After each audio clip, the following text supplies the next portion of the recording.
التشبيه هو مع فارق العدد ومع فارق الجرم.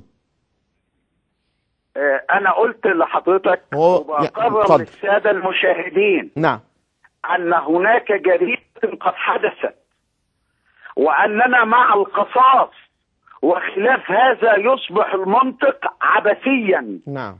هناك ابرياء قد قتلوا من الجانبين مع افتراق العدد كما تتحدث معاليك، فهناك 5 من بورسعيد قد قتلوا، وهناك عشرات قد قتلوا من اهالينا ايضا من محافظات مختلفه، بصرف النظر عن من يشجعون. ولكن عندما يجد المشاهدين الذين يشاهدون الان ويسمعونني تاكيدا ان هناك من ارتكب جريمه يظهر كما لو كان هرقل او بطل من ابطال العالم ويعتدي على اخرين في ذات الاحداث، فلا بد من معاقبه الجميع ايا كان انتمائه، وايا كان النادي الذي ينتمي اليه، وايا كان في المحافظه التي يقيم فيها. استاذ ابراهيم منيسي. استاذ صفوت، انا طبعا يعني مقدر حقك الطبيعي في تقديم بلاغات ضد من تراهم، لكن انا حابب ان انا اقيم معاك الوزن الطبيعي لحدث مع حدث. لو انا كنت سوري قليل ادب شويه وشتمت حضرتك، جريمه الشتم التكليف القانوني ليها ايه؟ استاذ صفوت. ايوه فندم. يعني لو ابراهيم بيسالك، لو مارست بحقك سب وقذف، دي جنحه مش كده؟ جنحه بسيطه فندم فيها حبس او غرامه، وتدي لحضرتك الحق في ان انت تحبسني او تغرمني او تلجأ للمحكمه ضدي في جنحه سب وقذف. لكن لما انت حضرتك تطلع المسدس وتضربني انا طلقتين وانا واولادي او كل من حولي، انت ارتكبت جريمه قتل جماعيه، مش كده برضو؟ يعني جنايه. ده يا فندم انا بتفق مع حضرتك تماما. هل هناك فرق؟ هل جنحه السب والقذف اذا اعتبرنا انه في رايه رفعت قيل انها تمت يعني تم وضعها بطريقه ما او حتى لم يتم، هي في النهايه حتى رفع لافته مسيئه، اعتقد هذه جنحه بسيطه تحمل سبا وقذفا. لو مشجع رمى طوبه او رمى شمروخ او رمى اي حاجه، انت بتتكلم على سلوك معيب لم ينتج عنه حدثا ماديا يمثل ضررا ماديا ملموسا.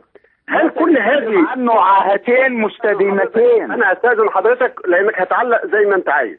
هل لما انا ارتكب بحقك جنحه بسيطه ده يديك الحق ترتكب في حقي وحق كل من حولي جنايه قتل جماعيه؟ لا يا فندم، لا يا فندم، كل منطق قانوني. كيف يمكن لمنطق قانوني ان يستقيم وانت تزن الجنحه البسيطه بعده جنايات قتل جماعيه؟ يعني انا اربأ بمنطقك وبضميرك القانوني ان يزن الموازين بهذا الشكل او بهذا المعيار. يا ابراهيم بيه، انا لا اوازن ابدا، لا اوازن ابدا، ولا يمكن ان اضع في الميزان منطقا معكوسا يساوي بين السب والقذف، يساوي بين السب والقذف وبين جريمة القتل. يعني قذف الشمريخ، انا اقصد هكذا، يعني قذف الشمريخ حتى يصعب تكليفه قانونيا، يعني ربما ما هوش سب وقذف. يا معالي الباشا، لو ان هذا القذف بالصواريخ او باي اداة وصل الى حد تحقيق نتيجة اجرامية وهي عاهة مستديمة، لابد ان يدخل محكمة الجنايات. وهل هذا حدث؟ فندم، هل هذا حدث؟ على النحو المبين بالتحقيقات التي تباشرها النيابة لا يجب أن نستبق الأحداث إطلاقا، وأنا لا يجوز لي أن أدين شخص الآن بأنه ارتكب الفعل الذي حقق من خلاله النتيجة وهي إحداث عاهة مستديمة بشخصين، وإنما يجب أن أترك التحقيقات للنيابة العامة، وأنا على الهواء مباشرة بأهيب بالإعلام عدم تجزئة التحقيقات وعدم إصدار إدانة مبكرة قبل صدور حكم قضائي. بس الاعلام مش على علاته يا استاذ صفوت. انت تملك الان الحق بانك بتتكلم بقالك حوالي 10 دقائق او 12 دقيقه. ليس كل الاعلام ارجوك. هناك اعلام شريف زي حضرتك ينقل الحقائق بوضوح ويعطي حق كل طرف في ان يبدي وجهة نظره من الجانبين. وهذا هو الاعلام الذي يلتمس، الاعلام الذي يتمسك بالمواثيق المحترمة الخاصة بمباشرة الاعلام. بشكرك شكرا جزيلا استاذ صفوت عبد الحميد نقيب المحامين في بورسعيد. استاذ ابراهيم منيسي، هل لك اضافه اخيره صديقي العزيز؟ يعني ليا 3 ملاحظات يا استاذ خالد. الحديث اولا عن جرم بجرم هذا امر لا يستقيم حتى يعني وانا اعتقد انك انت عملت تشبيهين ما بين حادث بسيط وما بين كارثه مفزعه.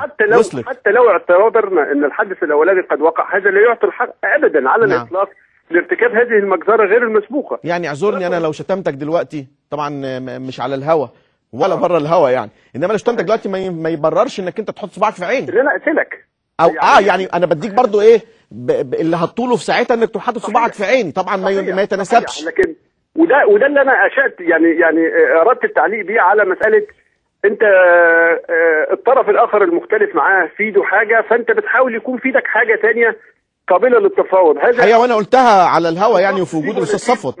ما هيش هكذا، لانه انت تتحدث كمان عن دم وارواح اريقت. عندما احاول تبرئه اطفال استنادا الى اعمارهم، علينا ان نذكر ان من بين الضحايا الكثيرون اطفال. نعم. يعني هناك اطفال قتلوا ايضا.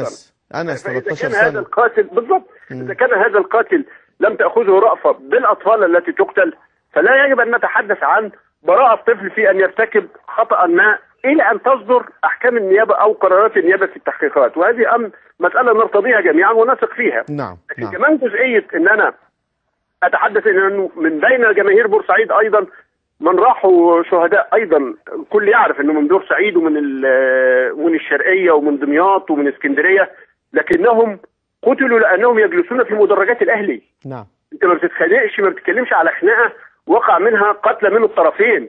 واحنا كمان مش مصلحتنا عموما يا استاذ ابراهيم ان احنا نجزئ المساله. من بورسعيد، حتى لو اخوه من بورسعيد استشهدوا مصريين، استشهدوا لانهم كانوا يجلسون في مدرج الاهلي. مش لانه جمهور الاهلي ذهب ليعتدي عليهم. نعم. هو اعتدي عليهم مع كل اخوانهم الذين كانوا في مدرج الاهلي من قبل هؤلاء القتله. نعم. فبالتالي تجزئه المساله على هذا النحو مسألة كلام الأستاذ صفوت فيه عين العقل طبعا من الناحية القانونية، وأمر طبيعي جدا إنه الجميع ينتظر أحكام أو قرارات النيابة. لكن أنا ما سأني جدا بداية تقريرك في نواب بورسعيد. نعم واتفق معاك. اتفق معاك. الأول الذي تحدث لأنه ده في تجزئة اللي احنا بنتكلم عليها، في تجزئة وتقسيم يعني أنا أستغرب جدا. نعم. هذا الذي ينشد مجتمع الحرية والعدالة كيف له ان يتقي الله؟ نعم. يعني ازاي هذا منطق رجل بلحيه يتحدث عن طموحات مجتمع ناهض يرغب في مقومات الحريه والعداله التي يرفع رايتها؟ والفكره كمان ان احنا بنجنب دايما مصر فكره التقسيم والشروخ والتجزئه. وهم من يحدثوننا عن الاموميه. نعم. هؤلاء هم من يحدثون عن الاموميه، فاذا بهم يمارسون الاقليميه في اضيق حدودها. دعنا ناخذها على انها راي فردي ارجوك يا استاذ ابراهيم. دعنا ناخذها على ان هو منحى شخصي. اتمنى ان يكون رايه فردي، واتمنى ان يكون حزب الحريه والعداله بريء من هذا الفكر. نعم. الاقليمي البحت جدا الذي يختصر دماء 74 شهيد بريء في نتيجه مباراه الراجل بيتفاخر ويتباهى ويسهو ان نفذ 1 و2 و3 ثلاث اهداف. دعنا نعتبرها في اطار الراي الذي يخص صاحبه ارجوك. هذا ليس رايا، هذا راي طبعا لصاحبه. عشان ايه؟ لان احنا دايما وانت عارف احنا متفقين في هذا الراي، نجنب نفسنا دائما جريمه التعميم. فارجوك عليه ان يدرك هو كشخص انه لا يتحدث ابدا من قريب او بعيد عن اي مبدا من مبادئ الحريه والعداله الجميله. نعم. بشكرك. يتحدث عن روح فرديه بحته ترى الامور وترى الدماء من زاويه مباراه كره. نعم. يتباهى بالفوز فيها للاسف. نعم. استاذ ابراهيم منيسي هستناك بالمناسبه. الله تعالى يا استاذ خالد وبالتوفيق دايما. اشكرك شكرا جزيلا استاذ ابراهيم منيسي رئيس تحرير مجله الأهلي. هنروح مرة تانية للناس، خلونا نشوف تقرير مع أهالي المتهمين في بورسعيد.